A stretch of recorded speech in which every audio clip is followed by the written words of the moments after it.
My Aunt Mary is the kindest, sweetest person on earth.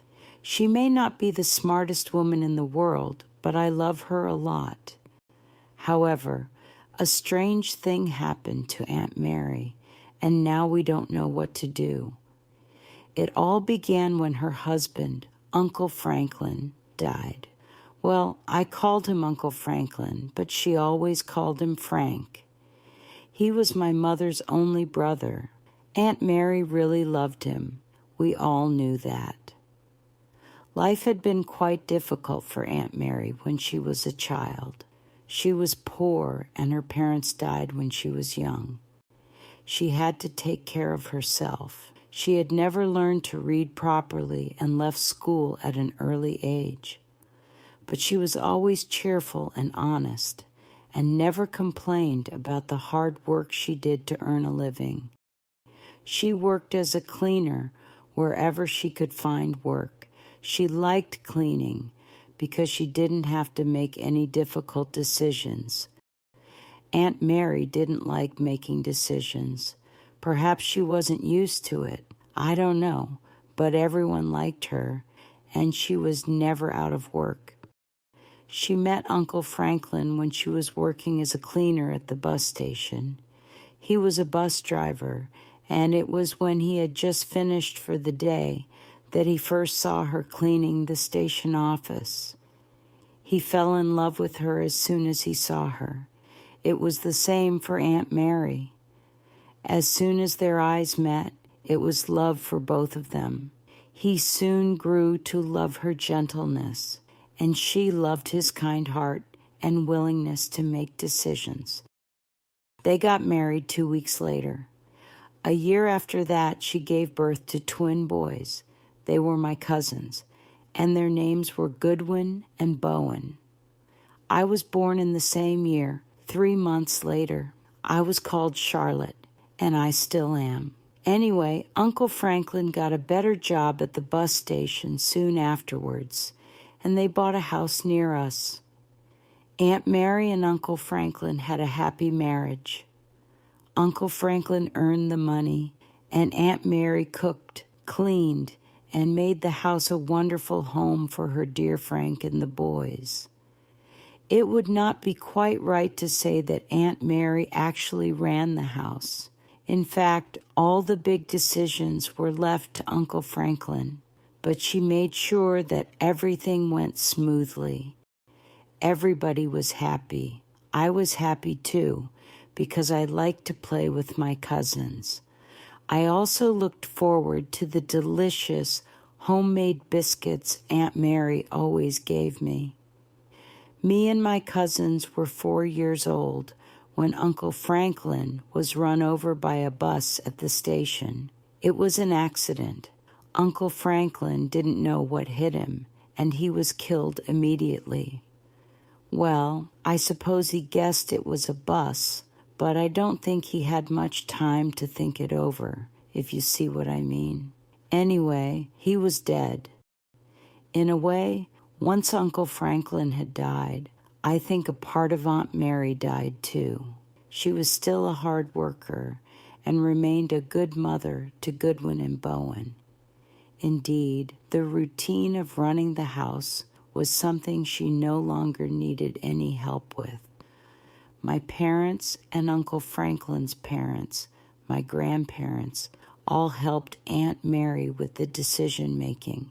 But the cheerfulness that we had come to expect from her had gone. It was as if all her cheerfulness had died with Uncle Franklin, her dear Frank. She got some money from the bus company because Uncle Franklin had been killed at work. At least she didn't have to leave the twins in order to earn money. Life continued. The twins grew into fine boys.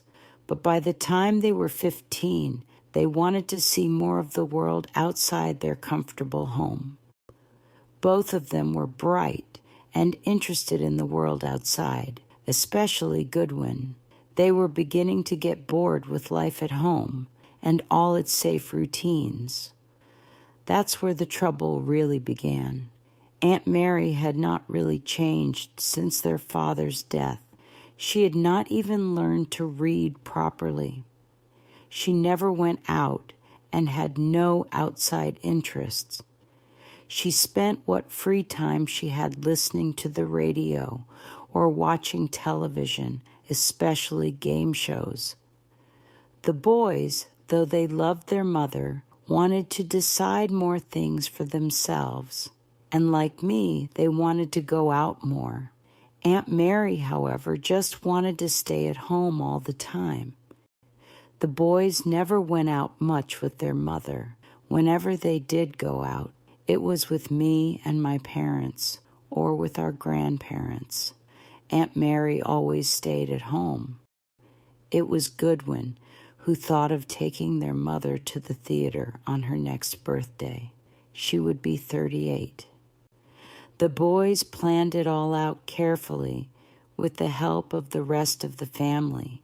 We were all there, my parents and my grandparents. I don't think Mom would like to see a Shakespeare play or anything like that. But I'm sure that going to see something would do her good, said Bowen. You're right. I think your mother should go to see something she would enjoy. It would make a nice change for her. Something like those shows she likes on the television, said Gran. Gran, you're brilliant. What about that show on the television with that hypnotist guy, the Maxwell Marvel show? Mom loves that, said Goodwin. What's that all about? I don't think I've seen it, asked Grandpa. You must be the only person in the country who hasn't, said Bowen. Maxwell Marvel is an expert hypnotist. He gives people suggestions and orders after he has made them go to sleep. When they wake up, they do all kinds of funny things. Then, at an order from Maxwell Marvel, they go to sleep again. When they wake up again, they can't remember a thing about it. Grandpa laughed. I've had a few evenings like that myself. Gran looked at him. When I was much younger, of course, he added quickly. Mom would really like to see that show. I just know it, said Goodwin. Yes, but how do we get your mom on a television show? Won't it be expensive? How will we get the money? I asked. Relax. All we have to do is write to the television company, and they'll send us the tickets free. That's where they get their live audiences from. All we have to do is make sure we let them know in time for the show, said Goodwin. We all agreed that this was a great idea, so we did it. Aunt Mary, of course, was at first unwilling to go along with it. However, we had all made the decision for her, and we wouldn't take no for an answer. In her heart, though, she did not really care what happened to her, not since her dear Frank had gone. But she went along to please her boys because she cared deeply for them and did not want to disappoint them. The television studio, the place where the show took place, was not at all what Aunt Mary imagined it would be like. She thought it would be like the inside of a theater or a cinema. It wasn't. It was full of lighting and sound equipment. There were all kinds of people around whose job it was to make sure that everything worked properly. The audience itself was smaller than she expected. She could see the star of the show, Maxwell Marvel, nervously brushing his jacket in full view of the audience. Don't worry, Mom. It's always like this in a television studio. They're just getting ready for the show, said Goodwin with confidence. Aunt Mary was sitting in the middle of the second row between the twins. I was there too, along with Grandpa, who, from time to time, took little drinks from a small bottle of something he kept in his pocket. He was smiling. Gran had stayed at home. Hey, the show's starting, said Bowen. A man came out and told some jokes to make everybody feel more relaxed. He explained how the show was recorded for television and what was expected of the audience. Then the lights went down and the opening music to the show started. Maxwell Marvel came into the center of the studio, full of smiles. The audience clapped for a long time. Aunt Mary had seen this show many times on television, so she knew what to expect. Even so, we could tell that she was getting excited. We could see her smiling. It had been a long time since we had seen her smile like that. Then the show began. Maxwell Marvel asked for some people from the audience to be hypnotized. Quite a few of the audience were willing, but only about 10 were chosen. They came onto the small stage and were immediately hypnotized by Maxwell.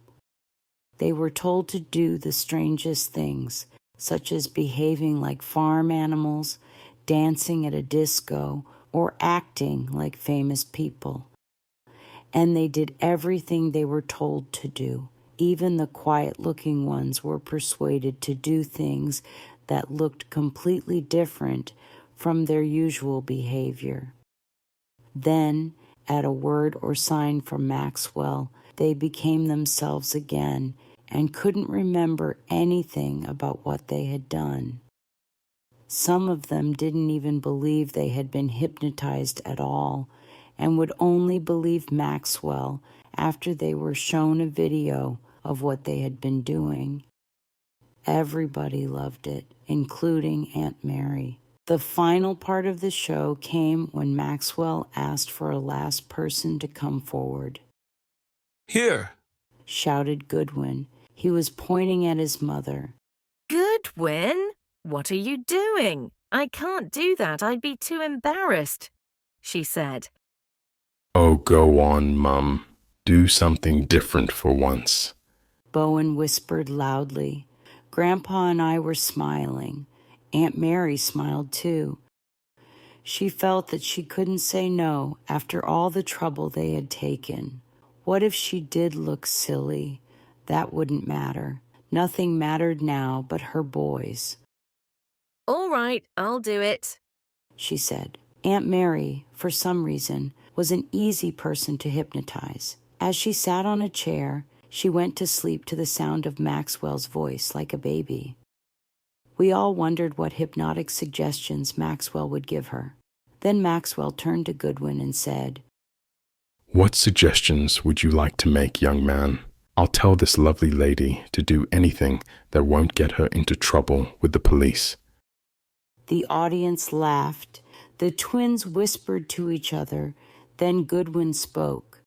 Well, Mums always needed a bit more confidence. So what could you do to make her more decisive? Said Bowen. That's it, said Goodwin. More able to make decisions and be more confident. Let her live life to the full. Let's see what we can do, said Maxwell. He first asked for her name, and Grandpa told him. Then Maxwell turned to Aunt Mary, who was still fast asleep. Now, Mary, you will answer only to my voice. Do you understand? I understand, said Aunt Mary quietly, though she was still asleep. You will be a confident woman, full of strength. Whatever you want to do, you will succeed in doing. Nothing is too difficult for you. Is that clear to you, Mary? Said Maxwell. Mary said that it was. When I tell you to open your eyes, you will be that intelligent, confident woman. You will live life to the full. You will not remember that you have been hypnotized, but you will be a new, confident woman who will live life to the full. You will continue until I, and only I, tell you to return to your normal life. Is that understood, Mary? said Maxwell loudly. Mary said she understood, Now, Mary, open your eyes. said Maxwell. But as he said this, he suddenly gave a loud cry and fell at Aunt Mary's feet while holding onto his tie. His face had turned gray. Maxwell Marvel had a heart attack just as Aunt Mary was opening her eyes. The first thing she saw was Maxwell Marvel lying at her feet. She turned to the nearest person in the audience and said, Well, don't just sit there, man. This man has obviously had a heart attack. Call for a doctor and an ambulance at once. He needs immediate attention. The man did as he was told, while Aunt Mary undid Maxwell's tie and put him in a comfortable position. She acted as if she knew exactly what to do. Help soon arrived, and the unconscious Maxwell was taken away in an ambulance. A man from the television company spoke to the audience and explained that because of Maxwell Marvel's sudden and unfortunate accident, the show was at an end. He said he was very sorry that things had been cut short in this way. Somebody behind us called out that it had been the best part of the show. Grandpa went up to the man who had spoken to us. He asked him what they could do to get Aunt Mary back to normal now that Maxwell Marvel wasn't here. You heard Maxwell. Only his voice can undo the orders. I'm sorry. You'll have to wait until Maxwell can speak to her himself, the man told him. But what if he doesn't get better? Asked Grandpa. Let's all hope that he does, the man said. It's a popular show. Anyway, the order he gave her wasn't so bad, was it? It's not like he told her to start acting like a monkey or something. Don't worry. We'll get in touch. In the car on the way back home, we talked about what had happened that evening. We had all been surprised at the way Aunt Mary had behaved when Maxwell Marvel had his heart attack. She had been more in control than anyone. It was as if she had known exactly what to do. Nonsense, said Aunt Mary when we put this to her. Just a little common sense. Besides, everything about his condition showed that his attack was not a serious one. He should get better soon if he rests for a while and looks after himself. Was this Aunt Mary talking? We could hardly believe what we were hearing. She sounded like a doctor. How do you know that, Mom? Asked Goodwin. I heard a radio program all about looking after your heart. It described everything about heart conditions very clearly. She answered. And when exactly did you hear this? Asked Grandpa. Oh, 10 years ago while I was cleaning the carpet, when Frank was alive. Bless him, said Mary with a smile. The week that followed Aunt Mary's return home was full of surprises for all of us. She was not the Mary we all knew. For a start, she soon found that she could read after all. After years of hardly looking at even a newspaper, she began to read anything she could get her hands on. At first, it was cheap magazines and love stories. Then she moved on to serious newspapers and Chinese novels. During the following weeks, she took up painting and found that she could paint beautiful pictures. Soon, she could paint as well as a professional. Then, her beloved cooking changed. No longer did she cook simple but delicious meals. Now she tried Indian, Mexican, and Italian dishes, which were also delicious. She began to go out to all kinds of places, museums, art shows, political meetings, and she took the twins, too. You were complaining that we never went out. We're going out, she said to them. Nobody dared to advise her anymore. I'm a grown woman. I can do things for myself, thank you very much. she would tell us. Then she came home with Keaton, the professor of classics at the university. He was an expert in ancient Greek and Roman history. Keaton has asked me to spend a week in Rome with him. We're going to explore the ancient buildings. She said, But, Mom, began the twins. No buts. I'd rather explore an ancient building than look like one. Besides, Keaton is a good-looking man, with brains, too. He likes me. And I'm still an attractive woman. I could marry again. It's about time I start to live life to the full. I've stayed at home for too long. Mary said. We were all amazed by this new Aunt Mary. She could, it seemed, do anything she put her mind to. And although we loved the old Aunt Mary, we soon liked this new person who had come into our lives. In fact, she was now a lively, funny, and thoughtful woman. She scared us a little, too, but we all found her very, very easy to like. It was 12 weeks after Maxwell Marvel had his heart attack. We had heard nothing from him, but we saw on the television that he was now out of the hospital. 2 days after he left the hospital, he was found dead in the bed of his latest 20-year-old girlfriend. He had died of another heart attack. He was 51. A week after Maxwell Marvel's death, Grandpa received a letter from the man he had spoken to at the television studio. There was a taped message with the letter. On the tape was a recording of Maxwell giving the order for Aunt Mary to return to what she had been before. He had recorded the message just before he left the hospital, just before he hurried off to meet his new lover. It has now been a week since Grandpa got the letter.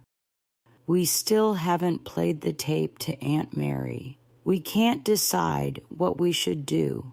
We have found another person in Aunt Mary, and we love her too. She's a new Aunt Mary who has rediscovered life. Yet we also love and miss the sweet, kind lady who she used to be. The truth is, we don't know which Aunt Mary is now the real one. What would happen if we played her the tape? Would a part of her die once again, as it had seemed to do when Uncle Franklin died? Would it be right for us to take this new life away from her? Then again, perhaps nothing would happen, and she would remain as she is, full of the love of life. And which Aunt Mary has the most right to be here, the old or the new? Who is the real Aunt Mary? She and Keaton are going off to Rome next week. That will give us all time to think things over. Then we will decide, the old or the new. Well, what would you do?